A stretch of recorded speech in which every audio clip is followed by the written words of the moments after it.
Hello, ladies and gentlemen, and welcome back for a Friday edition of the Steel City Sports Report, where we talk everything Steelers, Penguins, and Pirates. I am your host, Brady Vini. What is going on, everybody? Another day gone by, and another day where we talk about the biggest story in professional Pittsburgh sports news right now, that being the Steelers' ongoing search for their new head coach. Another candidate in the Steelers facility today for an in-person interview. Who that is and what are his strengths and weaknesses, we will get to start off the show here in a moment, as well as a part of this coaching search. Some interesting words from Adam Schefter, one of the top NFL insiders in the game right now. He on the Pat McAfee show today listing 3 candidates that he is looking at for the Steelers coaching job. Could those be the final 3 guys? I'm starting to think so after what we discussed yesterday. But talk about the Steelers coaching search, who they interviewed today, who their final 3 finalists may be, and also the likelihood of landing one of those 3 finalists with 4 other job opportunities, head coaching vacancies still up for grabs besides the Steelers in the NFL right now. After that, we will get into a little bit of some Pittsburgh Penguins hockey. The Penguins wrapping up a back-to-back Battle of Alberta series last night, a 9 o'clock puck drop against the Edmonton Oilers, and safe to say it went the Penguins' way from the get-go. What all went down in that game, how the Pens are looking right now as we are, I think, a little over the midway point of the regular season. We got a ton to talk about the Penguins as well. What does the future of Evgeny Malkin look like as well? Gino spoke on that after last night's game. After we're done talking about the Steelers head coaching search to start off the show and Pittsburgh Penguins hockey, we will get into the extra Pittsburgh sports news of the day, which will feature the Steelers and the Pirates here today. Some big news about the Pirates and their PiratesFest that is supposed to be this weekend. If you live in Western Pennsylvania, just really anywhere in the northern United States right now, you know that we are about to get our asses handed to us in terms of winter storms, that affecting some things going on in Pittsburgh, including Pirates Fest. And of course, throughout the show tonight, of course, your comments will be greatly appreciated, which takes me into this. As normal when we start these shows, if you are new here, welcome to the Steel City Sports Report. On your way in, please hit that like button, share this live stream, and in the comments section, any thoughts, questions, or opinions that you may have, get those in the comment section. We'll get to one commenter here in a minute. Also, subscribe to the channel, up to 721 subscribers here on the channel. So we've been gaining subscribers steadily during this exciting head coaching search going on with the Pittsburgh Steelers. Also turn on notifications. Go give the channel a follow at Steel City SR on Facebook, Instagram, and X, and come back a little bit later on tonight for a weekday wrap-up of SCSR 60. To the comment section we go here, of course, to start the night like normal. Mr. Steeler fan in here. Mr. Stiller fan. Nice Yinzer accent on there.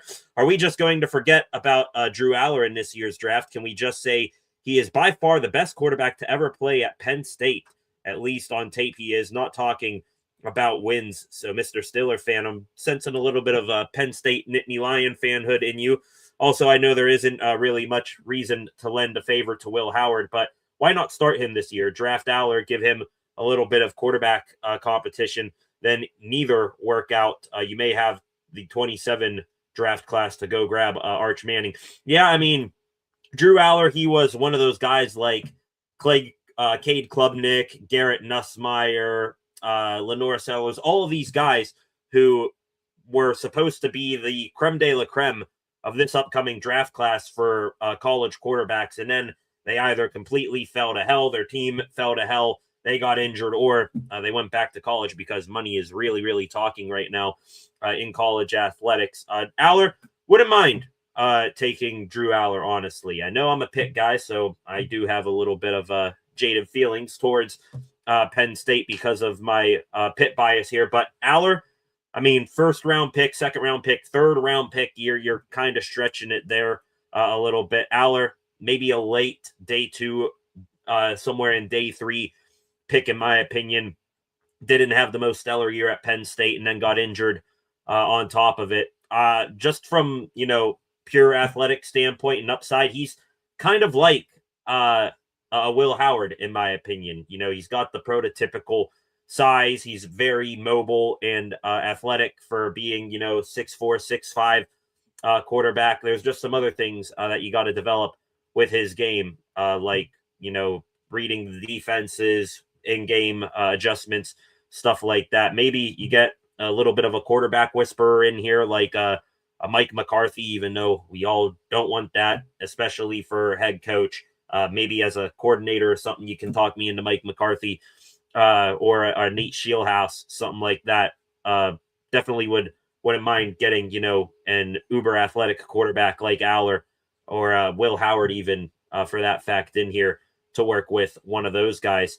Also, I agree with this comment here, Mr. Steeler fan. Chris Shula or we riot. Well, that is going to take us here into the first topic of the evening here tonight, ladies and gentlemen. Of course, pretty much until the Steelers hire a head coach, we will start off any live stream like this. The latest in the Steelers' search for their new head coach, their first head coach since Mike Tomlin got hired in 2007, their fourth head coach since 1969. The big topic today for the Steelers in their head coaching search, Anthony Weaver, former defensive coordinator of the Miami Dolphins. He in Pittsburgh today at the Steelers facility for an in-person interview. We knew that this was on the schedule for a little while now. Weaver, he is number 3 out of 3 candidates to be interviewed in person by the Steelers this week. You had Brian Flores get interviewed back on Tuesday, and then you had, I believe, Mike McCarthy was on Wednesday. So Weaver, he wraps up the week of in-person interviews for the Steelers. And honestly, Weaver, he is one of the more unspoken of candidates in this race here for the Steelers head coaching gig. There's been tons of talk about Chris Shula because that LA Rams defense right now, they're playing pretty decent. They're, still in the playoffs as well. Shula, last name also helps him get a ton of recognition out there. Mike McCarthy, of course, the former Super Bowl winning head coach and the Aaron Rodgers guy as well. If there's ever a chance of Rodgers returning to the Steelers in 2026, it would be with Mike McCarthy on the team in some way, shape, or form. But Weaver, he comes in here, and Adam Schefter today on the Pat McAfee show mentioned Weaver, Shula, and McCarthy as 3 guys the Steelers are looking at, and he only mentioned those 3. So I'm going to wonder if it is down to those 3, Chris Shula, Anthony Weaver, and Mike McCarthy. Just speaking a little bit on Weaver here, because like I said, he is one of the more unspoken of candidates.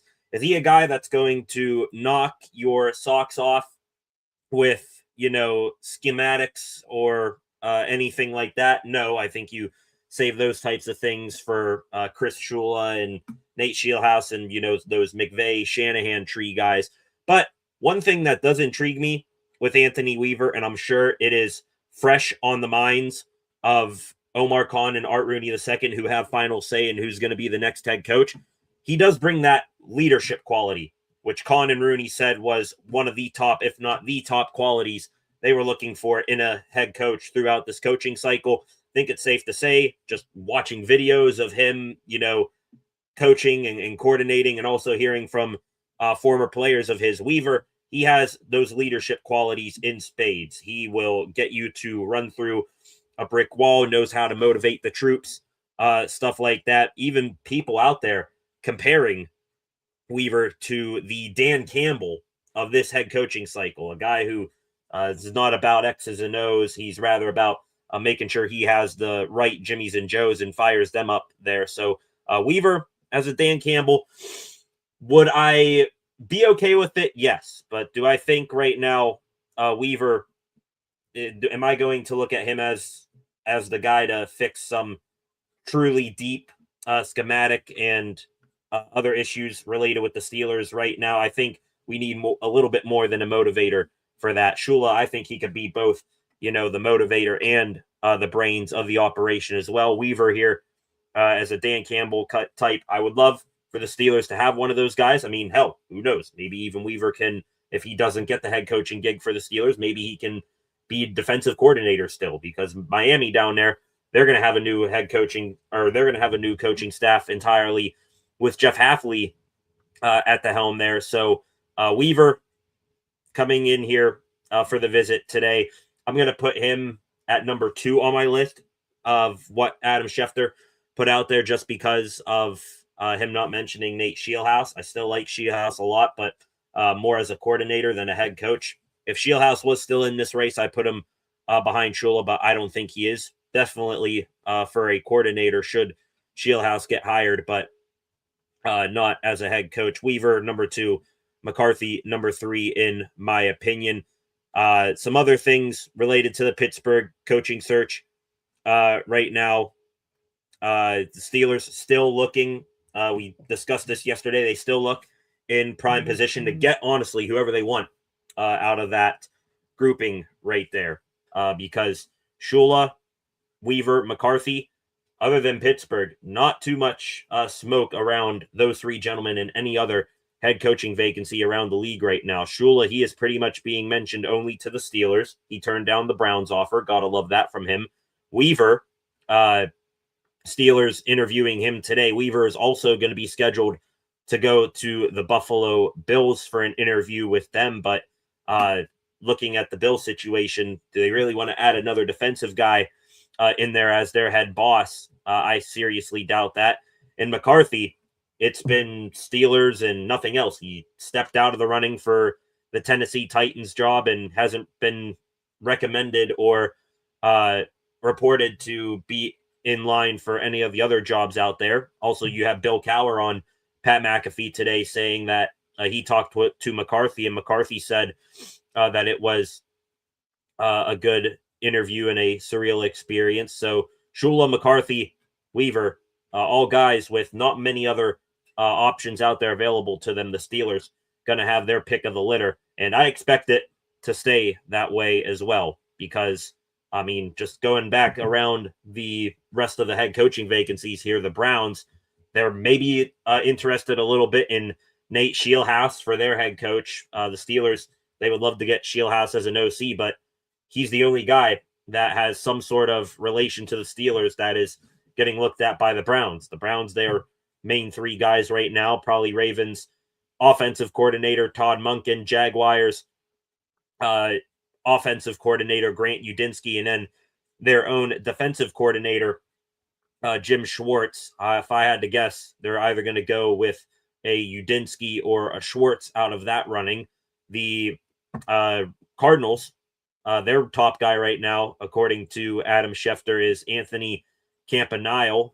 He, I believe, is the defensive coordinator of the Jaguars, if I'm not mistaken. The Raiders, I mean, not paying attention to their interviews all that much. It's been quiet for them. Don't think Shula, McCarthy, or Weaver have been mentioned to the Raiders at all. And then the Bills, like I said, don't think they're going to go with a defensive guy at all. You got, I mean, for God's sake, they're going every single offensive guy, despite Weaver here. They had Phil Rivers, or they're going to interview Phil Rivers, for God's sakes. That tells you how much they are looking at an offensive guy. They had Rivers. They had Mike McDaniel, who just went and signed an offensive coordinator job with the Chargers. He's now all of a sudden back in for a head coaching interview with the Bills. They're looking at the running game coordinator of the Commanders, I believe. So right now, things are lining up perfectly right now for the Steelers, to where Shula, if they want him, and Shula wants to be in Pittsburgh, he's as good as here. If they want to go more veteran guy, Mike McCarthy, they're going to have little pushback or competition for any other team out there to get him. And then Weaver, I mean, only looking at the Bills, but I think the Bills just might be doing their due diligence there to say they had a defensive coordinator type guy in there. So 3 guys right now: Shula, Weaver, McCarthy, probably the top 3 guys left on the board here for the Steelers. Think Scheelhaase is out of the running for head coach, even though they would love him for a coordinator. Of course, Jesse Minter yesterday going to the Baltimore Ravens, and any other, virtual interview that the Steelers did. Besides Brian Flores, they are done and out of the way here. Flores, we talked about yesterday, signing an extension to remain the DC up in Minnesota. So Shula, Weaver, McCarthy, all of us can do our homework on those guys. There is still the possibility that someone could come late into this running for head coach. There's been, rumors of Sean McDermott. Could he be a possibility just getting let go of by the Buffalo Bills? I believe University of Miami head coach Mario Cristobal, he, according to Brian Baldinger, was up for the job, or was said to be of great interest to the Steelers yesterday. I don't really want that. I said it yesterday. I'll say it again here. Baldinger, do we really, or Cristobal, do we really need the college head coach version of Mike Tomlin? We're already going to have in here the offensive version of Tomlin and McCarthy, and then another defensive guy like Tomlin and McDermott. Don't need the college version of Mike Tomlin either. So no thank you on Mario Cristobal. McDermott, though, wouldn't mind that. Just to do your due diligence. There's, a couple other guys. Clint Kubiak will be the outstanding, stellar offensive candidate of the group. But right now, Shula, Weaver, McCarthy, those are your final three right now. And barring some big change, I think it's going to remain that way. Shula for the win here. I think in all of our minds, hoping for that deal to get done maybe as soon as Monday night, Tuesday, something like that, after the Rams and Seahawks play on Sunday. Steelers and the Browns, they will have their chances to get their hands on those Rams guys, interview them again. If I'm the Steelers, I'd fly all the way to LA or meet them in Seattle to interview them as soon as the game is over on Sunday here. But maybe we'll come to an end in this coaching search here soon. We shall wait and see. 11 of you in here right now. Welcome to the live stream. On your way in, please hit that subscribe button. Who do you want to be the next Steelers head coach? What do you think of Anthony Weaver, who the Steelers have in the building today? I think he left the building. His meeting probably in the morning, stretching into a little bit in the afternoon. The Steelers just about 10 minutes or so before we went live put up that notification that Weaver did indeed interview today. So do you like Weaver? I like the energy and motivation that he brings, but I still would like to get some better schematics in here on both sides of the ball for this team. I think the best way of doing that would be a Shula, maybe a McCarthy, but I think we all know how we feel about McCarthy being head coach. To the comments section we go here. Get your thoughts on the Steelers head coaching search in the comments section now. Flacco in here. Welcome, Flacco. Clint Kubiak, just mentioned him. Wouldn't mind him at all. Kubiak did awesome for this Seahawks offense. They are looking outstanding. The Seahawks offense right now. JSN, Jackson Smith and Jigba having his best year. Sam Darnold, man, hindsight 2020, wish the Steelers could have gone back and given him a bag. He is playing his best football. Of course, we know about the other weapons in that offense, Rashid Shaheed, Kenneth Walker, Zach Charbonnet, all that. So the offense definitely humming right now for the Seahawks. It'll be a very well-watched matchup, I think, for Steelers Nation when the Seahawks and Rams play each other. The Seahawks offense led by Clint Kubiak against Chris Shula's defense. Man, Steelers fans, they are going to be all over that matchup right there. Shout out to First Property in here. Welcome, Steel City Salute. Appreciate that. Truth in here getting his name in. I believe you brought up this guy yesterday too, Truth. Vance Joseph. Wouldn't mind a Vance Joseph look. I mean, still seems like one of those guys that would be better suited as a coordinator than a head coach. But if the Steelers are willing to continue expanding this coaching search well into next week, get their second interview done with Shula or Shieldhouse, bring in a Sean McDermott, I wouldn't mind them, overturning every possible stone and just getting an idea of what Vance Joseph is thinking right here. Miami's defense wasn't anything great, so no to Weaver. Well, did you see the crop that he was given to. I mean, so many names gone off of that defense of the Dolphins over the past 2 years when Weaver was operating with it. Jalen Ramsey gone, Christian Wilkins gone, Jalen Phillips gone, and many more on top of it.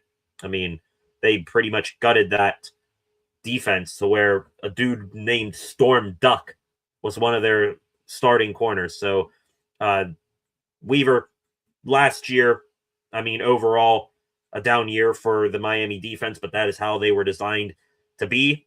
But from certain stretches of the season, the Miami defense was pretty solid. I mean, they shut out the Cleveland Browns in a 31-0 win. They were a good component of that 5-game win streak the Dolphins had before they played the Steelers. So Weaver, if you give him a little bit better tools in his toolbox to work with, then maybe he'll be putting together a better product out there. Rans87 in here. Welcome, Rans. Going to be an exciting year of changes. We have 12 to possibly 13 draft picks, I think, depending on what happens with DK Metcalf. Yeah, that depends on Metcalf. We mentioned yesterday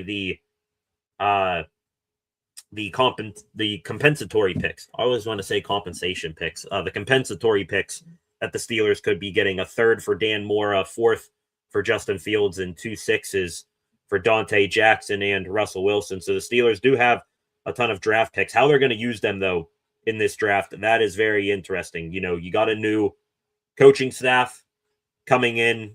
Are they going to want to do a massive overhaul of the roster, get in younger guys? If so, if that's the case, if they want to, put some guy or send some guys on their way, say thank you for your service and get young blood in here, I can see them just sticking and picking with a bunch of those draft picks. Or could we see something like going back 3 years ago when DeMeco Ryans and company took over in Houston? They were really aggressive in the draft, ended up making multiple trades to get high up in the draft and select guys. Could the new coaching staff want to do that? Do they like a guy a whole lot and want to get their hands on him? Time will tell, but you got to get through the first part of the problem here in getting a head coach. After that, we can speculate on how the Steelers are going to use those draft picks. Only if he's a dream weaver, a dream of Super Bowls there. Yeah, have been seeing people use the Dream Weaver song out there. Again, looking at videos and what his players say of him, he will be a guy that I think would be able to win over the hearts of some current guys on the roster who were here with Tomlin for a while that like motivators, like a Cam Hayward, TJ Watt, all that. Weaver would be able to do that in spades. Just, is he going to be the guy that's going to depend? I don't know what his coordinating situation would be like, who he would bring in there, Weaver, but I'd put a whole lot more confidence in a Chris Shula or even a Mike McCarthy in that case of being able to find the next quarterback of this franchise. If it's not Will Howard, not going to, go away from Will Howard here, but rebuild with the young pieces on this team. Am I going to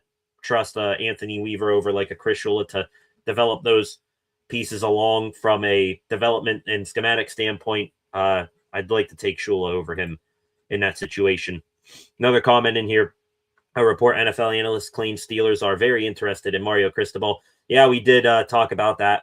Brian Baldinger. Again, like I just said a few minutes ago, Mario Cristobal, good Miami season.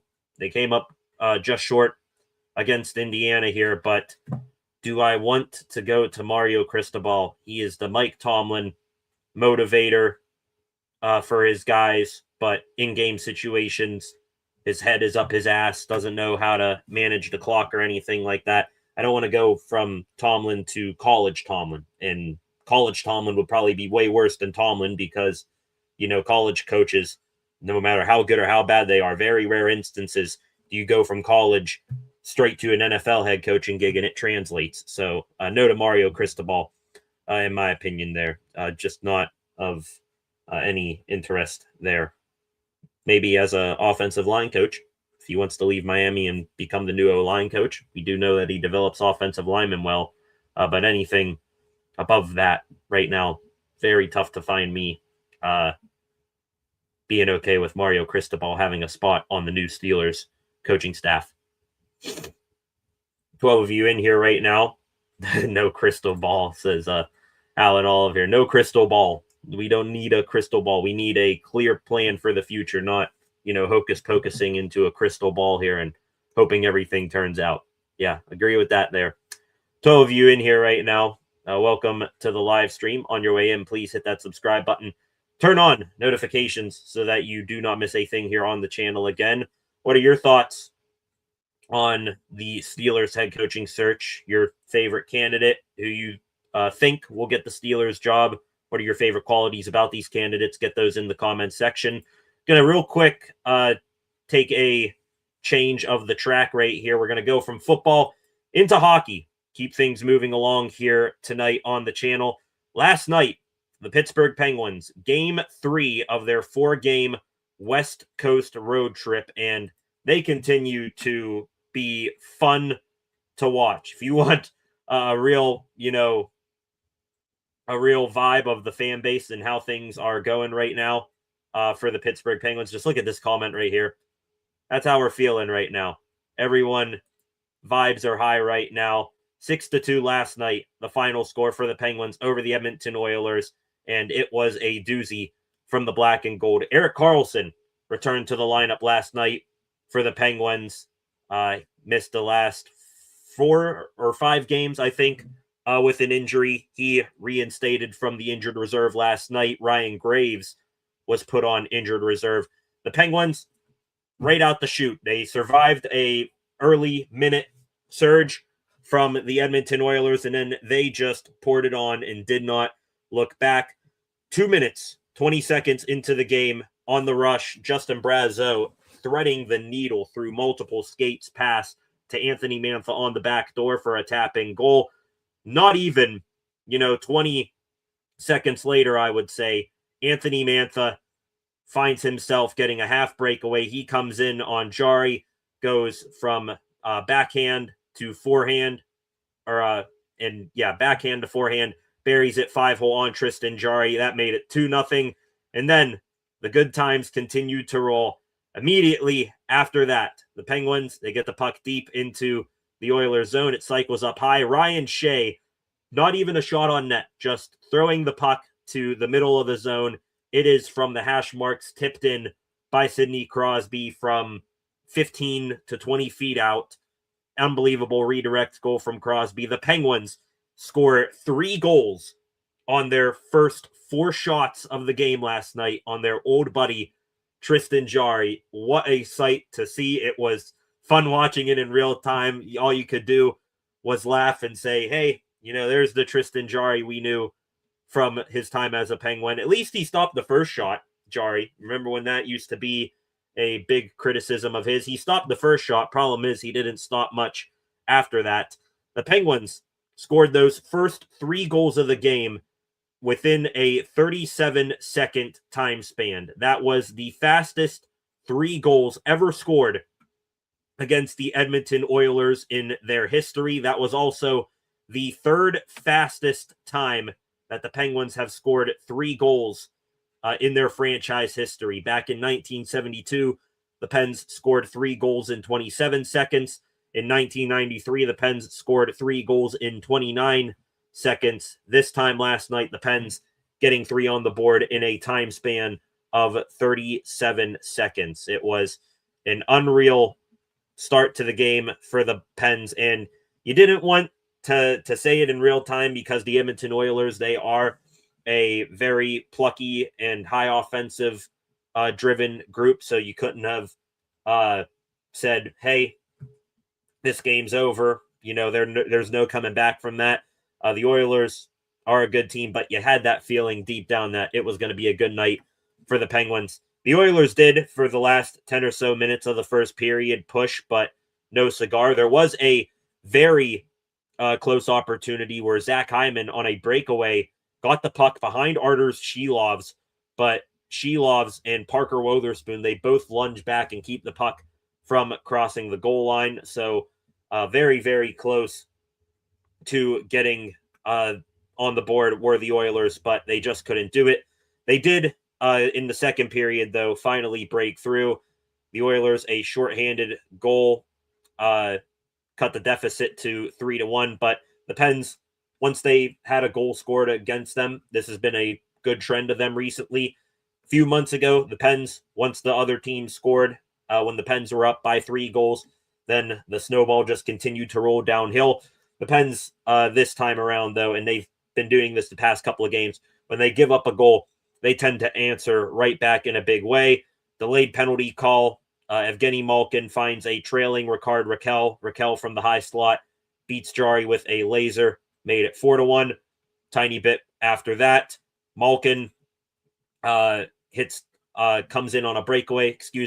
Malkin, after a D-zone interception, gets a long breakaway through Jarry's wickets. Almost lost the puck, but still found a way to put it in. So 5-1 Pens after 2. There was one more goal just for good measure. Tommy Novak, he found space entering into the zone, sucked in the Oilers' defense, hit Yegor Chinakhov, who just on his stick, off his stick, rocket of a shot, beat Jarry up high. Best shot on the team. And I don't think that is any sort of bold saying right there. Yegor Chinakhov, one of the more pure shooters of the puck that we have seen since, dare I say, when Phil Kessel was on the team. That was his 5th goal in just 12 games for the Penguins. I think Chinakhov likes it a little bit more in Pittsburgh than he did in Columbus there. But the Oilers, they got one garbage time goal with 6 minutes to go.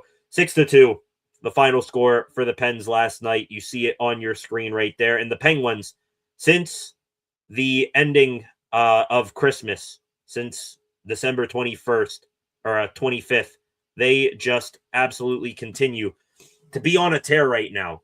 We mentioned last night, after their win in Calgary over the Flames, they improved to second place in the division. They now officially moved past the Islanders to take up sole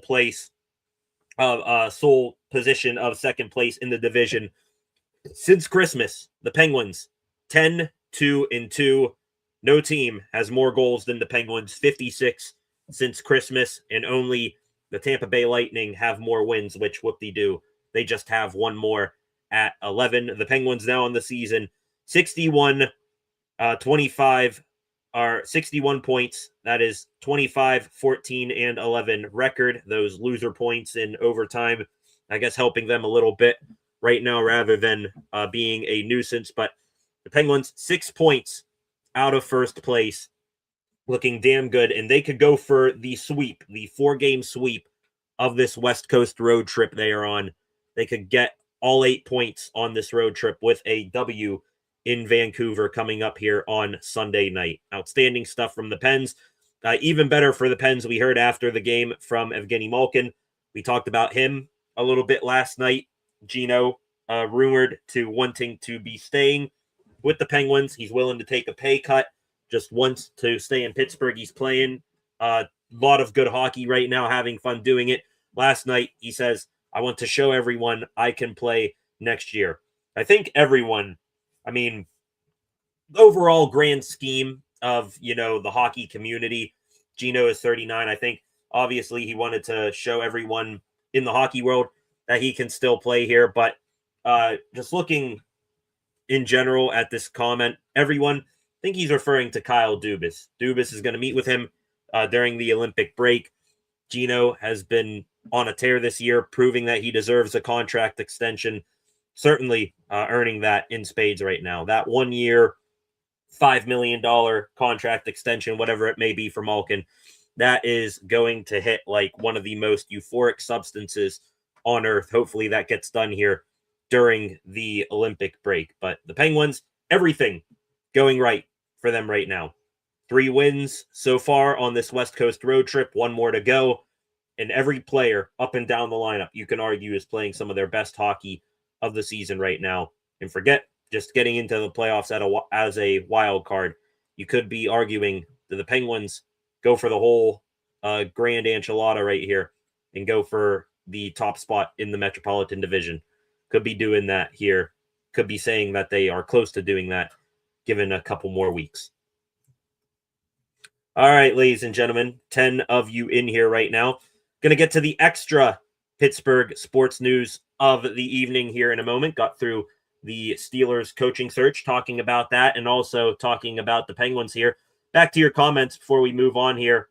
Alan Olive in here. Let's go, Pens, talking about the game last night. Wow, haha. Yeah, I mean, so what you were feeling in real time, I was just at certain times in that first period. Once Mantha got that first goal, halfway into his breakaway, I'm like, that's a 2-0 lead. And then once you saw Crosby come all alone in the high slot when Shea sent that puck his way, you're like, yep, that's deflected. And just so many times you could tell when the Pens last night were going to score. It's fun watching this team again. There have been valleys and mountains this season for the Pens. Hot start to the season, rough November and December for the most part. Now to begin the new year, the new calendar year, they are back looking like a cup contender again. Make a few moves here at the deadline. Don't sell. If you keep Brian Rust and Ricard Raquel, you don't get anything for those guys. You even make a big move like trading a first round pick for a Jason Robertson. You ship off a little bit of draft capital here to bring in some help for the team, or even if you use a few prospects as well in those trades, you're not going to be butchering this long-term vision that Kyle Dubas has put together here. The Penguins have stockpiled some more to where they can afford to, see this good thing right now and continue to keep building off of it. Hoping that's the case. Concepts in here. Welcome, Concepts. Hope you're doing well. Busy work week, but we'll rewatch for sure. Everyone have an awesome day. Appreciate you stopping by. Concepts Freight Train in here as well. I will mention this at the end of the show again here before we log off tonight. But now that I do have Concepts, Freight Train, Rands, Truth, Flacco, you normal guys in here who are always wondering where I'm at and what I'm doing here on the channel, I will make this announcement right now. Told you guys we had a channel announcement coming up today, and I will reiterate this again here on Monday. The channel for the next few weeks going to be a little bit different. Starting on Tuesday next week, there will not be too many, if any, regularly scheduled live streams or SCSR 60s, and it will remain that week, at the latest heading into the back end of the week, 2 weeks from now. It's going to be a hectic schedule. Also, besides the Steelers head coaching search right now, news pretty scarce. I mean, we're talking about the Penguins in every single game they play as a big deal. In the Pittsburgh Pirates, they haven't really done anything, nor do I expect them to do anything over the next few weeks here. So with that, channel will be taking a break. It'll be taking a half break. Like I said, no scheduled weekday live streams at 5:30 like this. No SCSR 60s. If there is any massive news going on during this hectic schedule that I will have, and during the little half break we'll be taking, if there's anything massive like the Steelers hiring a head coach, the Penguins trading for Jason Robertson, the Pirates finally spending money and for some miracle up above signing Eugenio Suarez. If something super massive happens like that, we will in some way, shape, or form come live to you on the channel.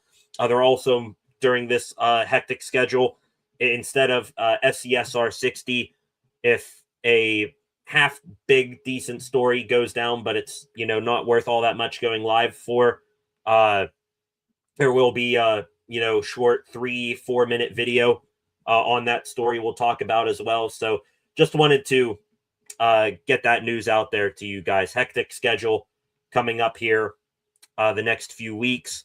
The regularly scheduled live streams and stuff like that will be put on pause. But if there's big news, we'll go live for it. If there's big news, we'll go live for it. If there's big news, then there will be a video out in some way, shape, or form. But yeah, hectic schedule.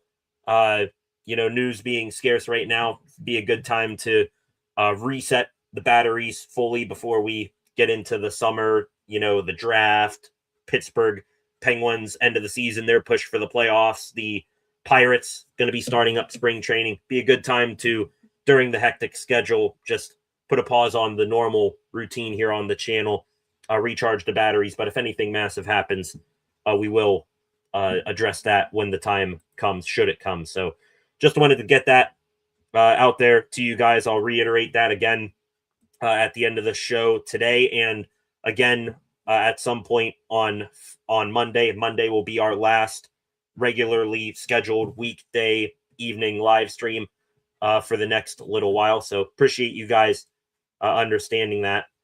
Back to the comment section here. Freight Train, Island, you guys saying it's all good. Appreciate you guys for understanding. Freight Train, a comment on the Penguins a few minutes ago. Pens are the real deal. Trying to keep myself from thinking about the 16 team and comparing them because, wow, they look like it. Yeah, I mean, just looking at the Penguins right now, I keep seeing every single ranking that the NHL or something ESPN puts out there right now. The Penguins right now still hovering around that 14 to 16 range in terms of power rankings about teams around the NHL right now. But say what you will about the rankings, take those for what they're worth. I think this team is playing better hockey than what we've seen from them in years right now. The system that Dan Muse and the new coaching staff has this team playing under right now, it is clearly working, and teams haven't caught on to it yet, which is a very, very positive thing. When the Penguins, try to go shot for shot, try to beat teams at their own, the other team's game, that's when they get in a little bit of trouble. But them sticking right now to this system that Dan Muse has going right now, I think is playing into their favor a bunch. And just the way the roster is constructed right now, actually quite like it. You got your veteran superstars, Malkin, Crosby, Letang, Carlson, Rust. You got some guys out there who are on one-year deals looking to prove themselves, and by God, are they proving themselves? Anthony Mantha, Parker Wotherspoon, Justin Brazeau, and then you mix in the youth from younger guys in the lineup. Your Ben Kindles, when he's healthy, hopefully he's able to find a little bit more to his game. Rutger McGroarty, Yegor Chinikov, who is still 23, 24 years old. Yeah, just tons of awesome stuff going on for the Pens right now. Everyone in the lineup is clicking. Everyone's buying into the system. And right now they are riding this hot streak, and they could ride it all the way to the top of the division should they be able to get there and the Hurricanes stumble a little bit here. No, you need to keep it up. See the Lightning in the playoffs. Yeah, that would be the type of opponent that could be gettable, quite honestly, for the Penguins. You look at a team like the Lightning. I think the Lightning are maybe where the Pens were 2 years ago, something like that, where they have, retooled some pieces here and there, but they're still trying to push for it with a aging core. A team like that, honestly, over let's just say a team like the New Jersey Devils, where they're young and fast, I think a team like that could be gettable for the Penguins. Freight Train here, young and fast now. No playoffs gave the older guys a break for the first time from 90 games. That's another thing too. I mean, you are going to have those young, fast legs. Those will carry into the postseason and be huge. And then Malkin, Crosby, Letang, Carlson, those guys haven't played playoff hockey in the past few years, and they're going to be hungry and fresh heading into those playoffs and motivated as all hell to boot. Talk about one of the final kicks at the can, maybe the final for that aging core. Hope so too there, Alan. All right, ladies and gentlemen, going to move into the extra Pittsburgh sports news of the evening here. Real quick, just to check in on the Twitter timeline here, see if we have anything new here before we move on.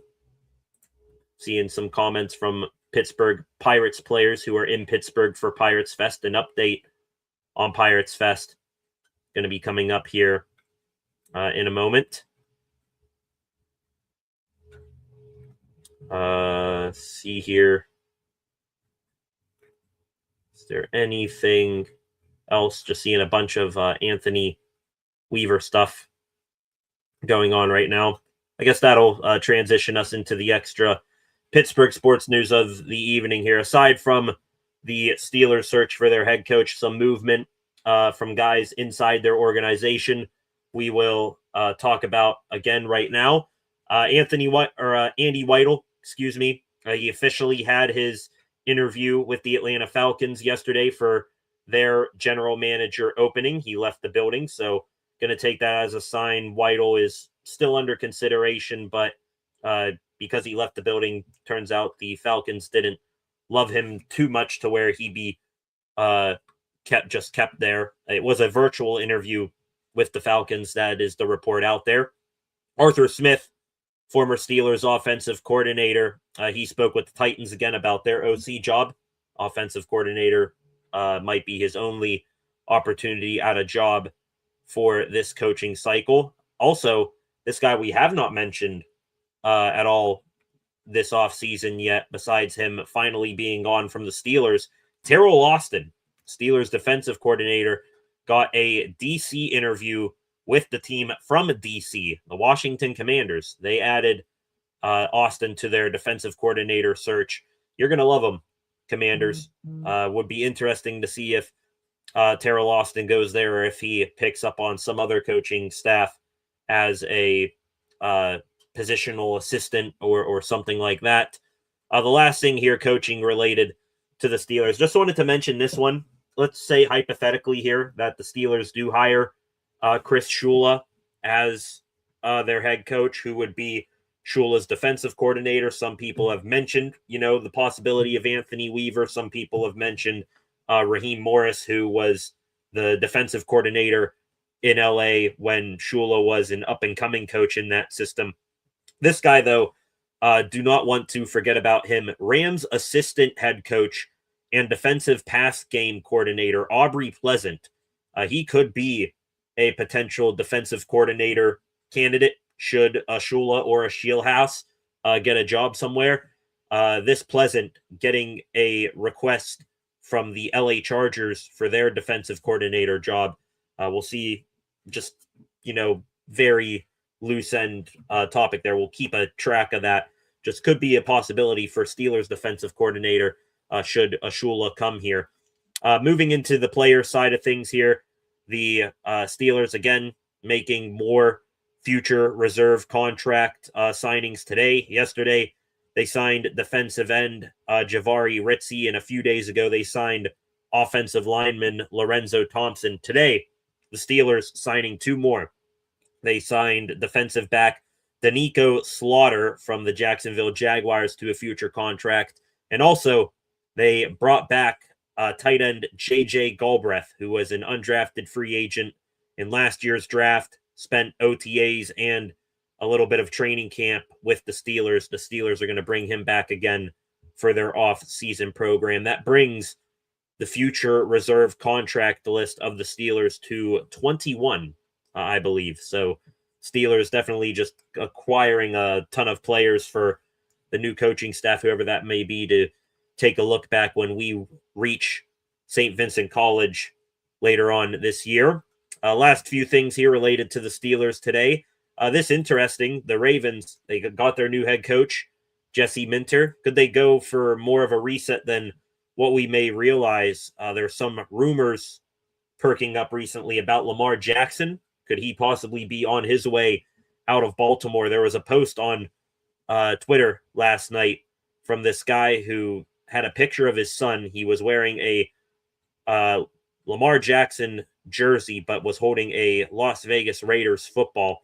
This guy putting out there saying, did my son predict Jackson to the Raiders 3 years in advance? Lamar Jackson reposted that tweet. So Jackson, I guess he's seeing what's out there. Could he be wanting to go somewhere else, maybe to the Raiders? We shall see. That'd be a interesting spot for the Raiders. Do they go win now and acquire Lamar Jackson, or do they hold on to the first round pick? Because it would be the first overall pick going to Baltimore if they were to trade Jackson. Your thoughts? Could Fernando Mendoza be in the AFC North? That would be interesting. I hope not, because I like Fernando Mendoza. Seems like a very swell dude. I would hate to root against him by joining the Ravens. So hopefully Jackson stays where he's at or he goes elsewhere. Last few things here on the Steelers. Shout out to the dipshit, the moronic mascot, that's the word I'm looking for, of the Houston Texans, who ripped the terrible towel in half. That same mascot posting a video today, taping and hot gluing back together the terrible towel with the caption, "We good now, Steelers." No, we not good. You disrespected the terrible towel. You brought whatever curse the terrible towel brings upon you. That, I think, would stretch beyond the playoff loss. We knew that was a given, but yeah, better do a whole lot more making up than that. Shout out to the creator of the terrible towel, Myron Cope, today on his birthday. So shout out, Myron. Thank you for creating one of the most iconic sports memorabilia pieces in history. Shout out to Myron.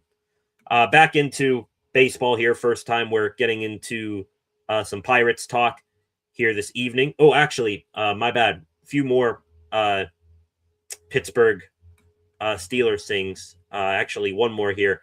Speaking of former Ravens, Jackson, he could be on the move. Could former Raven Patrick Queen be on the move as well? This was posted about an hour ago from Queen. He said on Twitter, quote, "He say, she say, time will tell." That is his post. There was a little video circulating from the James Harrison, Joe Hayden podcast where there was maybe a Freudian slip from James Harrison, who said we already got rid of Queen. There's other reports out there saying Queen could be a salary cut candidate. The Steelers would save $13-14 million by cutting Queen. Turns out Queen, I guess, pleading the fifth on this, saying time will tell. More I see, these tweets here trending towards Queen gone. I think he might go to New York with the Giants, be the signal caller on that defense for the G-men with his old head coach John Harbaugh. So thank you, Queen, for what you did. But if this is the end, best of luck in wherever you may end up. Back to the Pirates now officially. PiratesFest scheduled to go down on Saturday and Sunday this weekend. Massive Pittsburgh Pirates convention. Some changes to PiratesFest because of the pending terrible weather that the northern United States is about to get.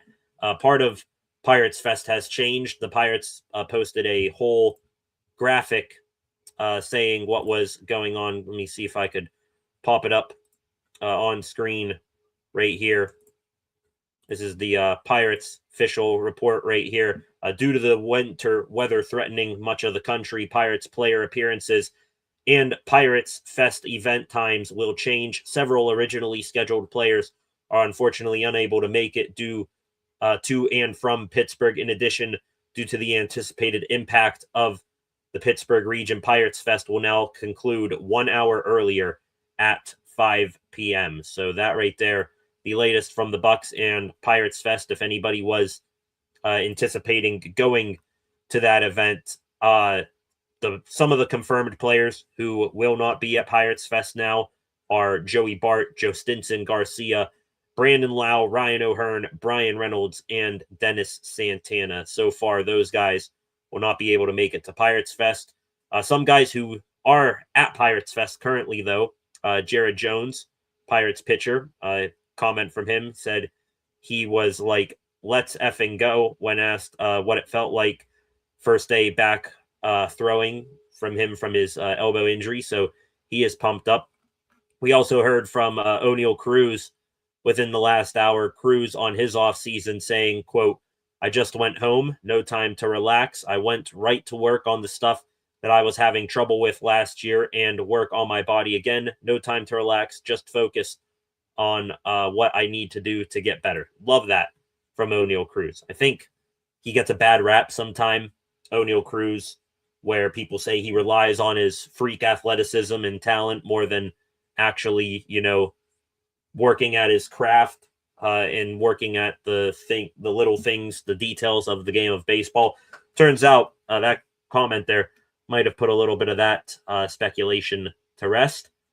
Speaking of some of those Pirates who are at Pirates Fest or won't be able to make it to Pirates Fest, we got even more number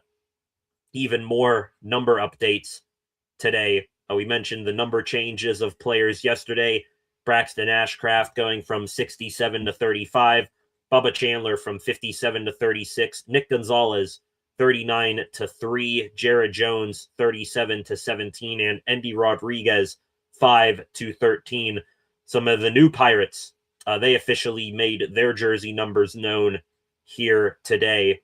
Brandon Lau, he will wear number 5. Wasn't going to get number 8 that he wore down in Tampa, that's for sure. Jake Mangum, he will wear number 28. Mason Montgomery, who wraps up that trade of Lau coming to Pittsburgh. Montgomery will wear number 46. Ryan O'Hearn, we knew this. He will wear number 29. Gregory Soto, left-handed reliever for the Bucks, will wear number 31. And the final guy here, Joe Stinson Garcia, the password, who the Pirates traded Johan Oviedo to the Red Sox for, he will wear number 34. Again, some of those numbers I like. Montgomery, Soto, those numbers fit quite well. Ryan O'Hearn is 29, I like. Lau is 5. Mangum as 28. Like all those numbers. Solid, in my opinion. The last few things here on the Pirates for today. Paul Skeens, he was, again, on MLB Network being mentioned there. Skeens as the number 7 top player, best player in the MLB Network's top 100. Skeens coming in at 7, just ahead of Tarek Skubal, his other Cy Young Award-winning counterpart from the American League. Skubal came in at number 8.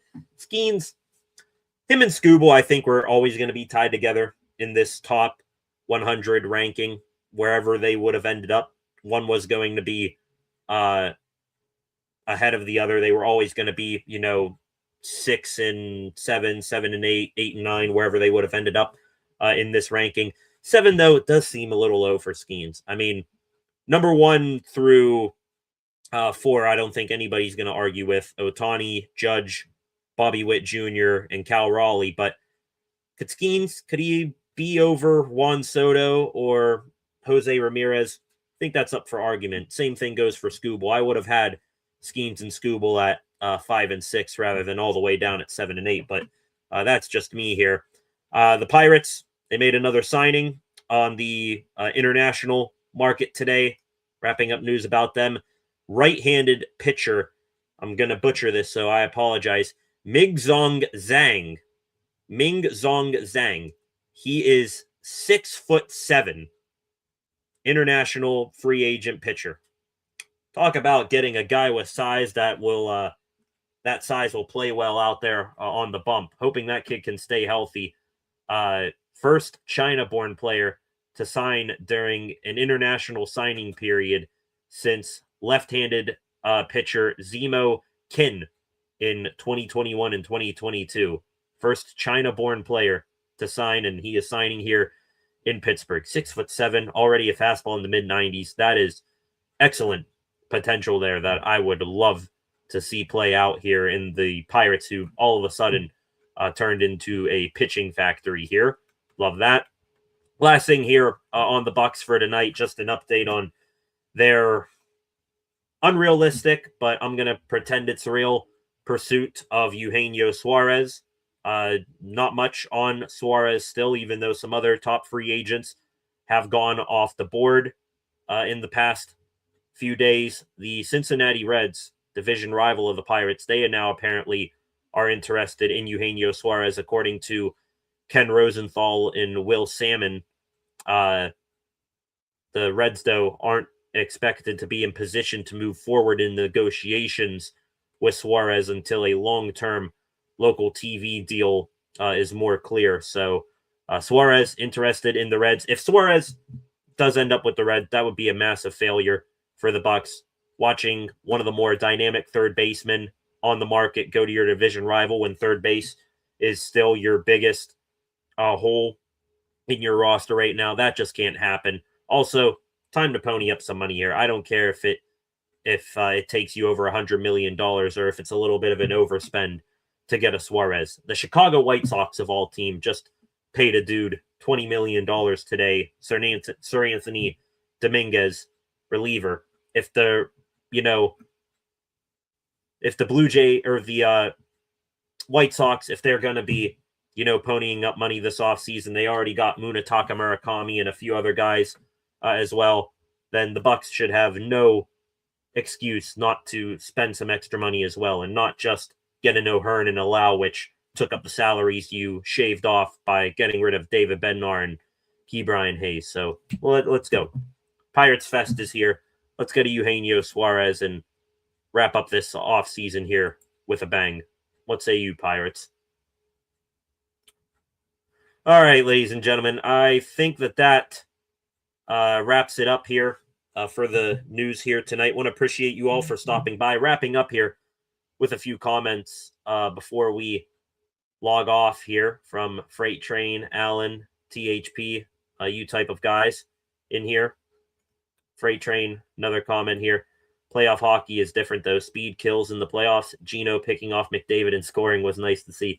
Yeah, that was very fun to watch here. They really completely took away McDavid last night, did the Penguins. But playoff hockey, even if you're watching this right now and you are not a hockey fan, when the playoffs roll around here in April, in May, carrying into the summer, please do yourself a favor and watch playoff hockey. It is some of the most high energy, high octane, rowdy environment sports that you will ever watch. So playoff hockey, it is indeed a different animal here. Penguins needed a coaching change here, says Olive. Indeed they did. And it really is showing with the way Dan Muse has this team playing and the way things are going in New York with good old Mike Sullivan. That is definitely true there. Alan Olive here. We don't want New England to win the Super Bowl. Agreed there. Don't want New England to win the Super Bowl. I'm really hoping Jarrett Stidham turns into Nick Foles here and gets the Broncos to a victory.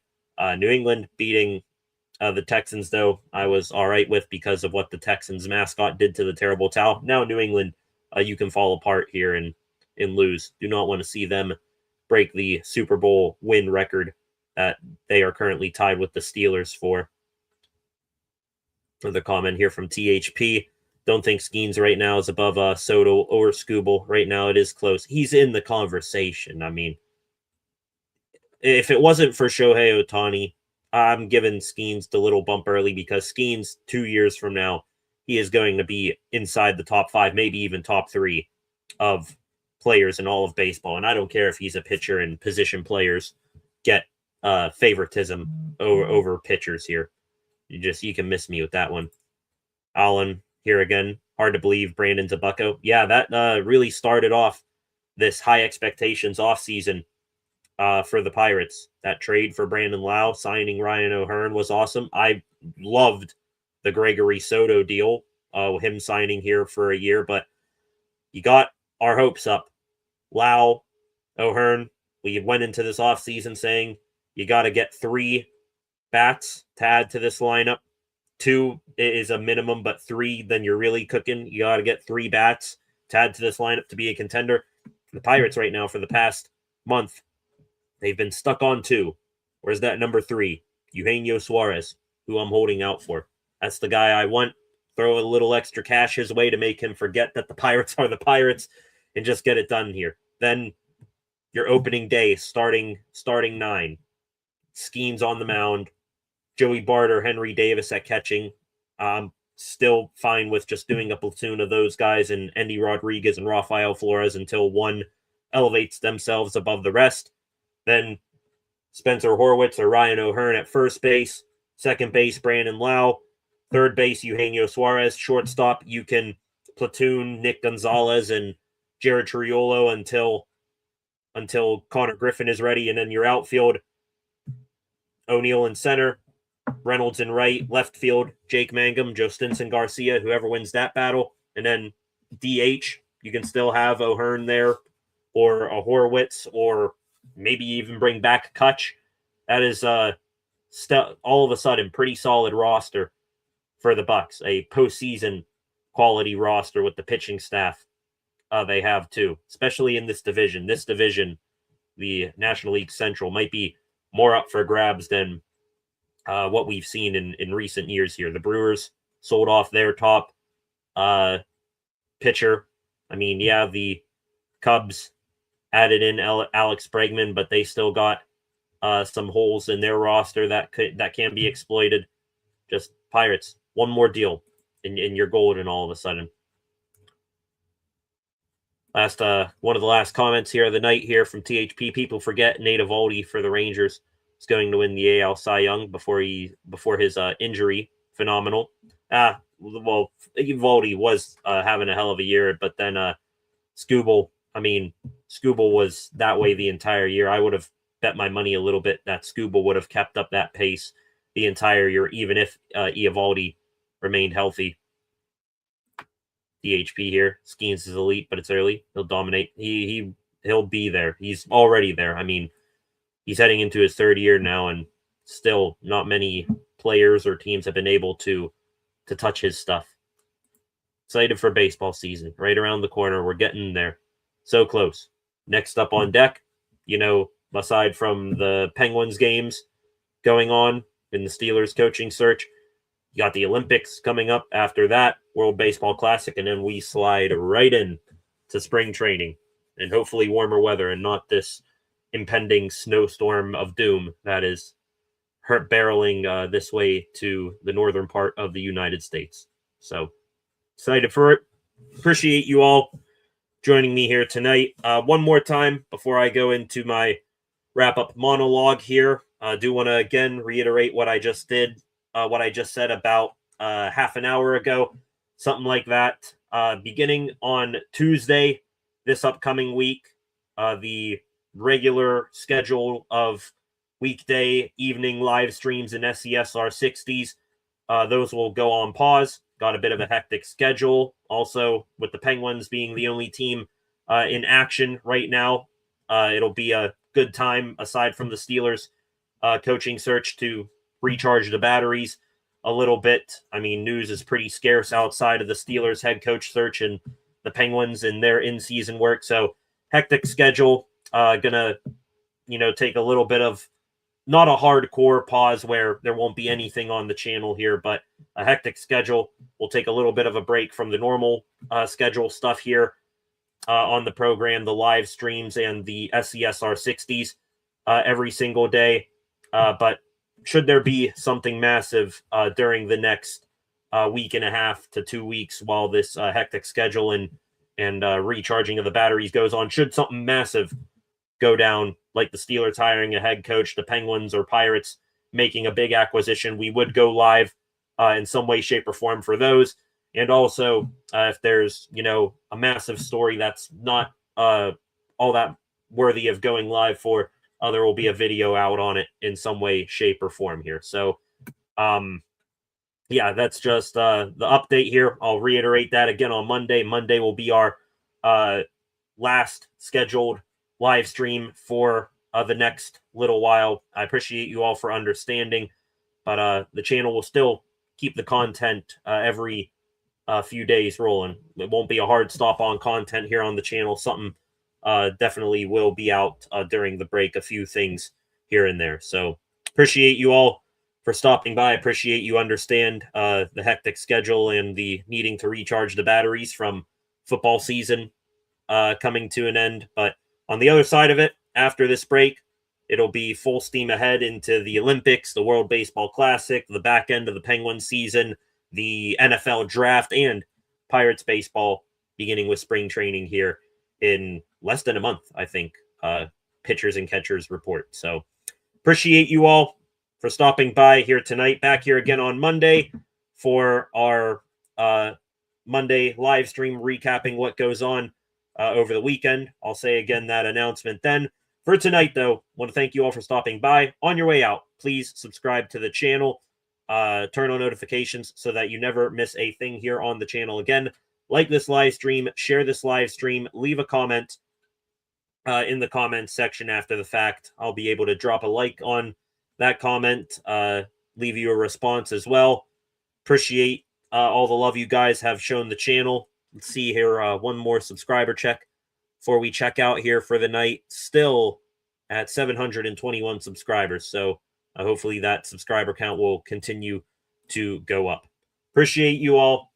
Thank you for the kind words. Have a good rest of your Friday night. Enjoy the weekend. Enjoy the playoff football, the football playoffs that goes on, the Penguins hockey on Sunday night, and anything else on your docket. Please, if you live in the United States, really anywhere, but especially in the northern half, please get to a please stay warm with this storm and all that going on. So appreciate you all. Stay warm, stay safe during this crazy weather that's about to go down. We'll meet back here on Monday. Hopefully there's nothing weather-wise that would keep us from doing that. But back here on Monday, and then we will take the channel from there. So come back on Monday. We'll recap all the weekend news. See you guys then. Have a good rest of your Friday night. Stay warm, stay safe. Peace.